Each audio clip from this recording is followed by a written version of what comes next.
अगला जो अध्याय है वो बहुत विलक्षण अध्याय है, बहुत ही विलक्षण, जबरदस्त वाला अध्याय है ये। और इस अध्याय में हमको मरने की कला बताई जाती है कि मरने की क्या कला है। इस कला को नहीं जानते हम, और जो मरने की कला नहीं जानता वो जीने की कला कभी नहीं जान सकता, कभी नहीं जान सकता। जीने के लिए मरना सीखना बहुत जरूरी है। जो मरना नहीं जानता वो रोज मरेगा, रोज भय रहेगा उसके, और जो मरना सीख गया उसका जीवन निर्भय हो जाएगा।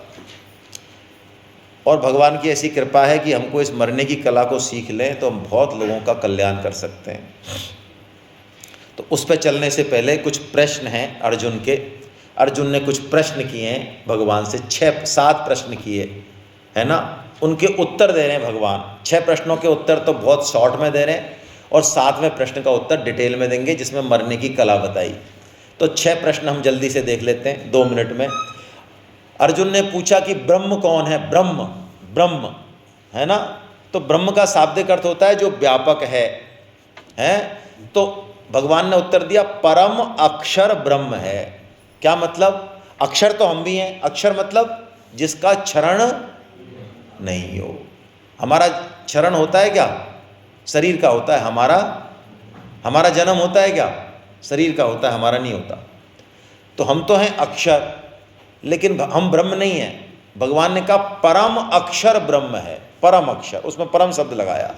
दूसरा, जीव क्या है? जीव, तो भगवान ने कहा ये परा प्रकृति जिसको मैंने अभी बताया, इसको अध्यात्म यानी जीव कहते हैं, परा प्रकृति को, है ना। कर्म क्या है? कर्म, इसको थोड़ा समझें। हम कर्म की बात बहुत करते हैं गीता में कि कर्म की चर्चा ज़्यादा नहीं, ऐसा नहीं है।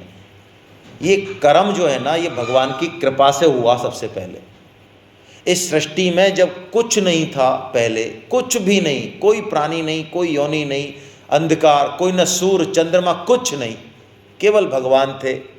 तब हम सब जीव भगवान के सूक्ष्म शरीर में पड़े हुए थे, सब जीव। भगवान ने उनको प्रकट किया। वो पहली कर्म परंपरा थी, वहाँ से कर्म परंपरा चालू हुई। वो यदि नहीं करते भगवान तो हम में से कोई भी जीव कोई भी कर्म कर ही नहीं सकता। तो ये बात हो गई। और 3 शब्द और हैं, अधिभूत, अधिदैव और अधियज्ञ। अधिभूत यानी जो नष्ट होने वाली चीज़ है, यानी ये शरीर अधिभूत है, संसार अधिभूत है, ये शरीर संसार सब अधिभूत है। क्यों? ये नष्ट हो रहा है, ये तो अधिभूत हो गया। अधिदैव, जितने भी देवता हैं वो सब अधिदैव हैं, देवी देवता जितने भी हैं। और अधियज्ञ वो भगवान विष्णु है।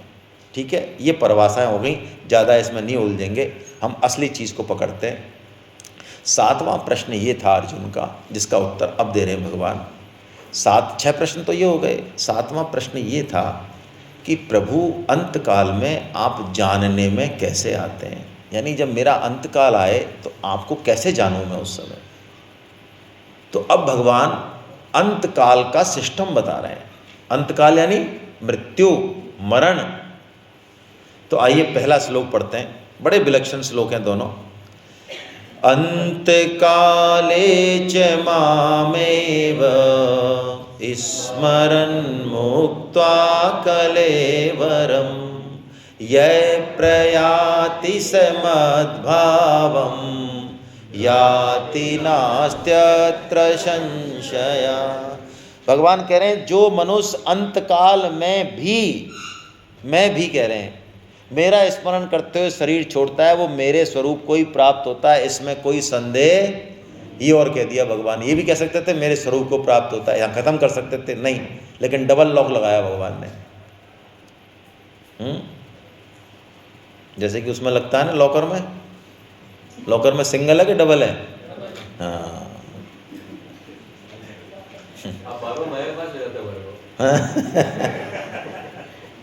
तो भगवान ने वहाँ पे तो नहीं लगाया डबल लॉक, लेकिन यहाँ लगाया डबल लॉक। हाँ, उनके लिए ये इम्पोर्टेंट है। तो डबल लॉक कैसे लगाया कि मुझे ही प्राप्त होता है, और फिर ये कह दिया इसमें कोई संदेह, अंतकाल में भी कोई ले लेना। हाँ, भगवान कह रहे हैं क्या कर सकता है कोई। अच्छा महाराज उसने गीता नहीं पढ़ी हो, मत पढ़े। अच्छा उसने बुरे कर्म क्यों, हाँ करे हो, वो पापी हो, दुष्ट हो, कैसा भी हो, अरे अंतकाल में सिर्फ आपका नाम ले ले, तो आपको ही प्राप्त होगा और इसमें संदेह नहीं है। भगवान कह रहे हैं तो मौज हो गई ना भाई कोकटा पैराडाइज में। अब अपने को फालतू क्या मतलब है, फालतू गीता क्लास पढ़ना, गीता सेमिनार में जाना। अपने तो जब अंत समय आया तब भगवान का नाम ले देंगे खटाखट, क्योंकि हमको पता तो है ही कि हम कौन से स्थान पर कम बनने वाले हैं। क्यों साहब अग्रवाल साहब हैं? ऐसा ही है क्या? ऐसा नहीं है। अंतकाल में नाम कैसे आता है इसका कोई साइंस है। हमारे चित्त पर जिन कर्मों के संस्कार बहुत गहरे पड़े हुए हैं, पहली बात। दूसरी बात, जिनका हमको लगातार अभ्यास है, चांसेज वही हैं कि हमको अंत समय में वही याद। दशरथ जी से पुण्यवान क्यों होगा, कौन होगा आखिर? कितने पुण्य हैं उनके? उनके पुण्यों की कोई सीमा है? राम भगवान पैदा हो रहे हैं तो क्या पुण्य होंगे उनके? वो भी अंत समय में किसको याद करते हैं? श्रवण कुमार को याद कर लेते हैं। राम को, राम से पहले, राम को तो एंड में याद करते हैं, उससे पहले किसको याद कर लेते हैं? श्रवण कुमार को याद करते हैं। बताओ, अब यदि हमने जिंदगी भर धन में, विषय भोगों में, मान बढ़ाई में, इनमें ही हमने गड़बड़ सबड़ करते रहे, हम हैं, यही हमारे आराध्य देव हैं, पैसा मारो पापू जी है, तो हमारा अंत समय मन कहाँ जाएगा? और यदि हमने अंत समय में, कई महारथियों ने तो छुपा के और रखा हुआ है माल,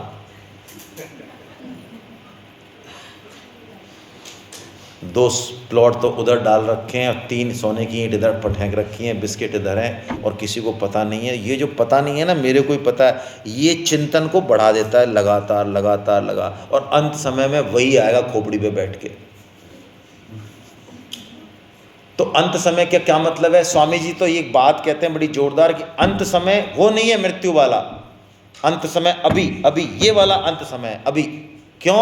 ये सेकंड गया, ये वापस नहीं आएगा। तो स्वामी जी तो कहते हैं इस सेकंड को जो सुधारेगा वो मरण काल को सुधारेगा। ये सेकंड गया तो सोचना चाहिए, अरे भगवान का नाम नहीं लिया, ऐसे ही गया यार, ये विषय भोग में चला गया, चिंतन में चला गया, इसको सुधारेगा कोई, अंत सुधर जाएगा उसका। तो क्या करना है? बस राम राम राम राम राम राम राम राम राम राम राम राम राम राम राम राम, बस भगवान का कोई काम करने की सोच लेना, उसके अपने आप ही राम राम चलता है यहाँ पे। यदि आप ये सोच लो, एक हमारे वीरेंद्र बकावत साहब हैं जो CMO में रहे, IAS हैं, आप सोचो कैसे, मतलब भगवान की कृपा कैसे घटती है। पिछले कई महीनों से उन्होंने प्रण ले रखा है कि एक व्यक्ति को वो जरूर भगवान से जोड़ते हैं। डेली उन्होंने व्रत ले रखा है, 5 से 10 लोगों को कांटेक्ट करते हैं, घरों में जाते हैं, गीता का बताते हैं, चक उस वहाँ से अपमान मिले, क्योंकि IAS भी तो हर जाति के हर तरह के, वो ज़्यादातर IAS जोड़े, उन्होंने 8-10 बार जोड़ दिए। वो कहते हैं सर इतना आनंद आ रहा है, अपमान में भी मान में भी, और लोगों को युक्तियाँ मिल रही हैं। मुझे अपने आप में सोचता हूँ यार, ये जो सुबह पार्क में घूमता है ना आइटम, ये भगवान को मानता नहीं, लेकिन इसको कैसे घुसूँ मैं? तो मेरे अपने आप मेरा कितना कल्याण हो रहा है प्रचार के माध्यम से, है ना। किसी ने नहीं माना, माना, मतलब माना तो भी काम हो गया, और नहीं माना हमारा तो काम हो गया, दोनों में काम हो गया। ये सबसे बढ़िया तरीका है भगवान का स्मरण करने का। इससे, और कोई व्यक्ति यदि जाए, मर रहा हो, डॉक्टर ने जवाब दे दिया हो, तो हम सबका कर्तव्य है कि उसको भगवान का नाम स्मरण कराएं। उससे पैसे की, ईंटों की और वसीयत की, है ना, इन सब चीज़ों की बात बिल्कुल नहीं करें। वहाँ पे कीर्तन करें, वहाँ गीता सुनाएं, वहाँ रामायण सुनाएं, उसकी जो इच्छा हो, जो उसको पसंद हो वो सुनाएं। अंत समय में यदि भगवान का नाम वहाँ चल रहा है, भगवान की वार्ता चल रही है, भगवान का स्मरण चल रहा है, तो हिम्मत नहीं है यमदूतों की वहाँ एंटर कर जाएं, चाहे कितने ही बड़े पाप किए हों उसने। और इसको कहते हैं परम सेवा। ये जयपुर में चल रही है, आप यहाँ भी स्टार्ट कर सकते हो, भीलवाड़ा में एक आदमी खड़ा हो जाए, स्टार्ट हो जाएगी। परम सेवा कैसे होती है? हमारे जयपुर में ग्रुप बना हुआ है, आपकी किताब में भी 8.5 श्लोक में उनके नंबर दे रखे हैं, योगेश जी के, योगेश गुप्ता जी के, आप उनसे पूछ सकते हो। कुछ नहीं करना, एक व्यक्ति जिम्मेदारी ले ले, तो कोई भी व्यक्ति यदि मान लो मर रहा है, आपके पास सूचना है, डेली तो मरते नहीं है, तो आप जाओ और 2-3 घंटे वहाँ नाम सुनाओ।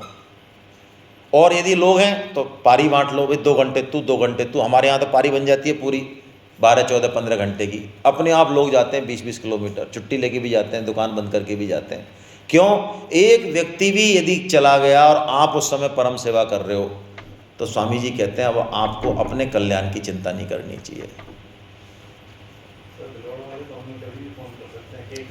हाँ, तो भीलवाड़ा में तैयार हैं भाई हमारे के अग्रवाल साहब हैं और नकलक साहब हैं, ये लो इनके नंबर आप नोट कर लो। आप कहीं भी आपको भीलवाड़ा में ऐसा व्यक्ति कोई मिले, सूचना, आपको सिर्फ सूचना देनी है, बस कुछ नहीं करना है। परम सेवा करने वाला ना तो वहाँ पानी पिएगा, ना कुछ खाएगा, ना चाय कॉफ़ी, कुछ नहीं, बस सिर्फ भगवान का नाम सुनाएगा। कितनी बढ़िया! इसको सेवा नहीं कहा, इसको क्या कहा? परम सेवा। हम जितनी भी सेवा समझते हैं ना, आप बुरा मत मानना, जितनी भी सेवा हम करते हैं समझते हैं, उससे ये अलग सेवा है, ऊंची है। ये सेठ जी ने 55 में शुरू की थी, तब इसको परम सेवा नाम दिया। अब मेरे से कुतर्क मत करना, कोई भी सेवा इससे नीची है, ठीक है? कोई भी सेवा इससे नीची है, ये परम सेवा है। अब भगवान ने कहा यदि मेरा स्मरण नहीं हुआ तो अर्जुन, तो भगवान ने बताया रूल नंबर 2, ये खतरा बरकरार है। यम यम वापि स्मरन् भावम त्यजत्यन्ते कलेवरम तम तमैवेति कौन्तेय सदा तद्भाव। यदि मेरा स्मरण नहीं हुआ तो भगवान कह रहे हैं अर्जुन, जिस जिस भाव का स्मरण करते हुए तू शरीर छोड़ेगा तो उस योनि को ही प्राप्त। और तेरी तो महाराज हमने कुत्ते का स्मरण किया तो बनोगे, क्योंकि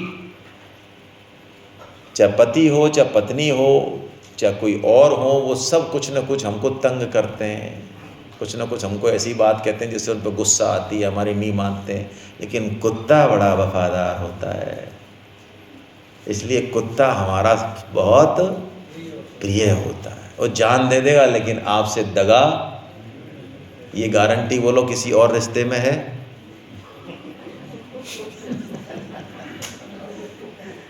किसी भी रिश्ते में ये गारंटी है क्या भाई कि वो जान दे दे और दगा नहीं करे? कोई भरोसा नहीं है भाई। तो बताओ, कुत्ता फिर यहाँ आ जाता है ना। हाँ, तो आजकल बहुत लोगों के आ रहे हैं कुत्ते, और कुत्ते आ रहे हैं, चलो वो तो कोई दिक्कत नहीं है, वो बाहर रहें, कोई ज़रूरत हो उनको सिक्योरिटी के हिसाब से। लेकिन वो कुत्ते ड्राइंग रूम है ना, लिविंग रूम, और कूदते काटते वो बेडरूम, और बेडरूम में भी हमारी खोपड़ी में से होते हुए और यहाँ आ गए। अब बताओ, और वो कुतर्क और करते हैं मेरे भाई, क्या कुत्ता में क्या भगवान नहीं है? ये क्या प्राणी नहीं है? किसको प्रेम करना क्या गलत है?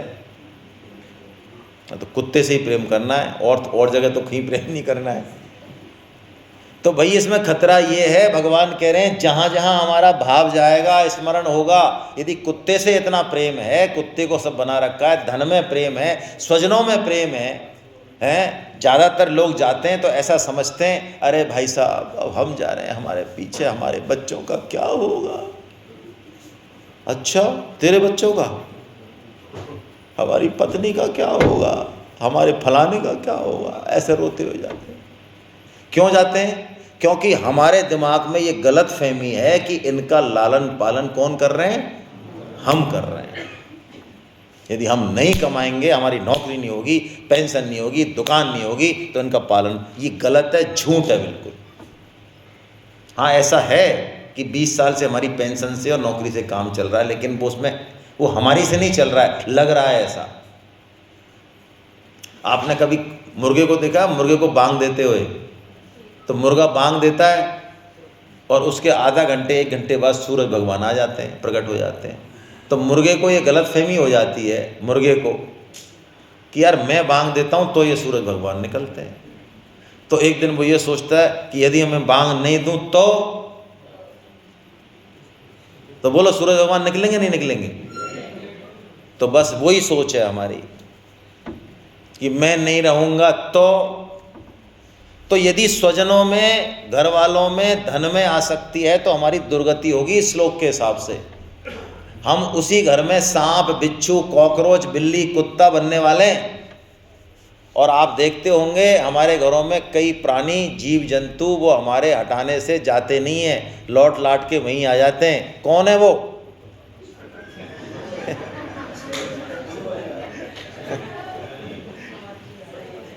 तो जाते ही आज उनको दंडवत करो पहले तो। अरे आपको हंसी आ रही है, मैं बिल्कुल सही कह रहा हूँ। है करना चाहिए, बाकी राजी है आपकी। पता है आपको, गुरु नानक महाराज अपने शिष्य के साथ जा रहे थे मंडी में, पंजाब में होके लुधियाना मंडी थी अनाज की, तो मर्दाना था साथ में, तो एक बकरा एक ढेरी को खा रहा है नाच को, तो इतने में वो सेठ बैठा है तौंद वाला, वो आया और उसने डंडे पे डंडा मारा उस बकरे के सिर पे, पे करता वो पीछे, फिर नहीं माना, फिर हटा। तो ऐसा जब देखा नानक जी ने तो वो हंसे, थोड़े से हंस के आगे चल दिए। तो मर्दाने ने देखा अरे हमारे गुरुजी हंसे हैं। तो मर्दाने कहा गुरुजी क्यों हंसे? अरे नहीं हंसे। अरे नहीं गुरुजी बताओ ना क्यों हंसे आप, क्यों हंसे? अरे कि देखो ये जो बकरा है ना, ये बकरा, ये जो सेठ है ना, सेठ मोटी तौंद वाला, इसका बाप था ये। और इसको 35 साल का अभ्यास है इस गद्दी पे बैठने का, 35 साल बैठा है इस गद्दी पे ये। अब बैठा है इसका बेटा, अब ये मर जाएगा यहाँ, यहीं मौत है इसकी मौत भी यहीं होगी, लेकिन ये यहाँ से बाहर। और ये बताओ, इसको सब अपनी संपत्ति देके गया है, सबका। ये मोटू के पास कुछ नहीं है, सब इसका कमाया धरा है, लेकिन इसको इतने 2 दाने नहीं देते।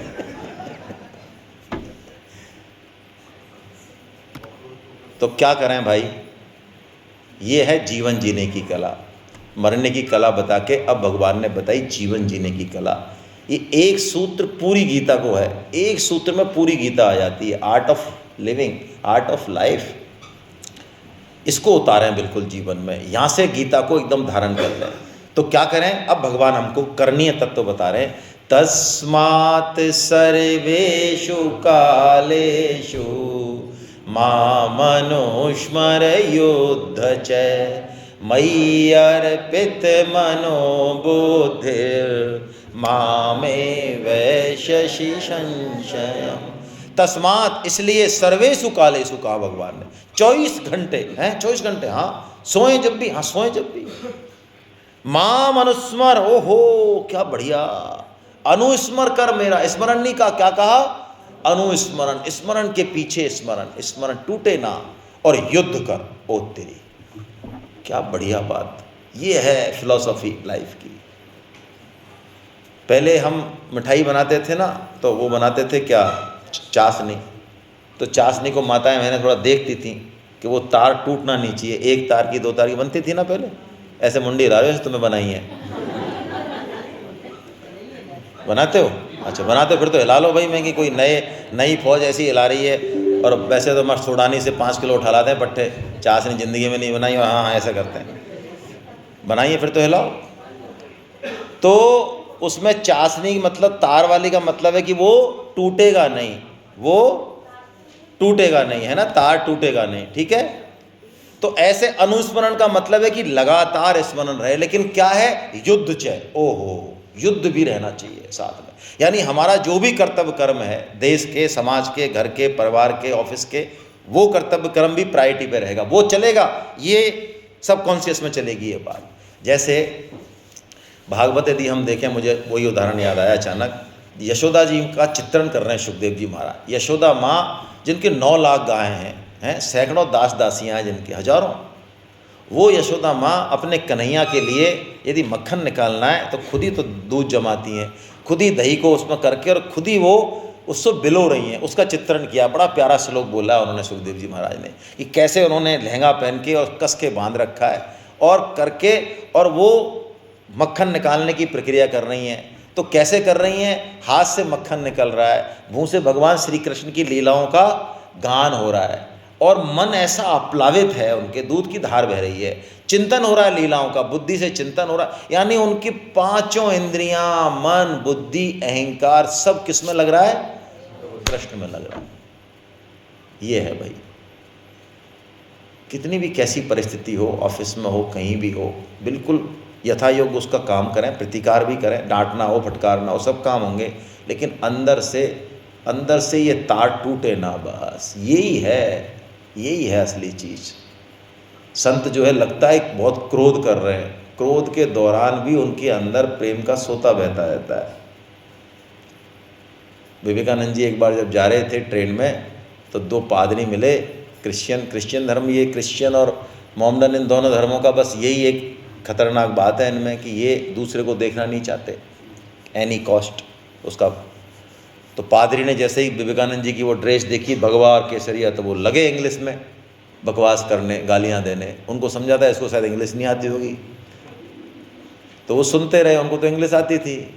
फिर उन्होंने इंग्लिश में एकदम से उनको जो ऐसा डांटा इंग्लिश में, और इंग्लिश में ये कहा कि एक शब्द बोला ना अभी बाहर फेंक दूंगा चलती ट्रेन में से। और वो तो पादरी तो एकदम से कांप गए एकदम से कि यार इसको तो इसका मतलब सब कुछ आती है, इतनी बढ़िया इंग्लिश, और हमने उसको ये कह दिया। और जैसी ट्रेन रुकी वो खुद ही भाग के चले गए। तो स्वामी जी एकदम से इसको डांटने के बाद जब गए तो एकदम से हंसने लग गए। तो एक सह्याद्री कह रहा महाराज अभी तो आपका इतना प्रचंड ऐसा रूप देखा हमने, लाल आँख हो गई आपकी एकदम, और अभी आप ऐसे बच्चों की तरह हंस रहे हो।